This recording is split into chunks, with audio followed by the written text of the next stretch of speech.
বাংলাদেশের বিপক্ষে প্রথম টেস্টে ১০৪ রানের দুর্দান্ত জয় তুলে নিয়ে সিরিজে ১-০ ব্যবধানে এগিয়ে গেছেন বাংলাদেশ। শনিবার সিলেটের সিরিজের দ্বিতীয় ও শেষ টেস্টে সকাল ১০টায় পাকিস্তানের মুখোমুখি হবেন টাইগাররা।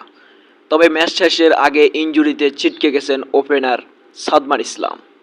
তার বদলি হিসাবে দলে ডাকা হয়েছে জাকির হাসানকে।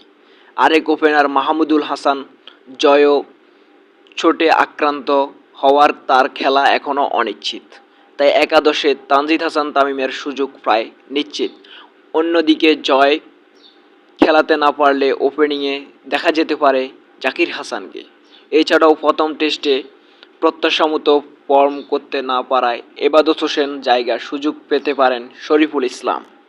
বাংলাদেশের সম্ভাব্য সেরা একাদশ: ১ নম্বরে থাকছেন তানজিদ হাসান তামিম, ২ নম্বরে থাকছেন জাকির হাসান, ৩ নম্বরে থাকছেন মমিনুল হক, ৪ নম্বরে থাকছেন নাজমুল হাসান শান্ত ক্যাপ্টেন, ৫ নম্বরে থাকছেন ডিপেন্ডেবল মুশফিকুর রহিম, ৬ নম্বরে থাকছেন লিটন কুমার দাস, ৭ নম্বরে থাকছেন মেহেদী হাসান মিরাজ অলরাউন্ডার, ৮ নম্বরে থাকছেন তাইজুল ইসলাম, ৯ নম্বরে থাকছেন তাসকিন আহমেদ পেসার, ১০ নম্বরে থাকছেন শরীফুল্লাহ, ১১ নম্বরে থাকতেছেন গতির রাজা এবং স্টাম্পিং রাজা Nahid Rana. SPS sports, MD Shihab.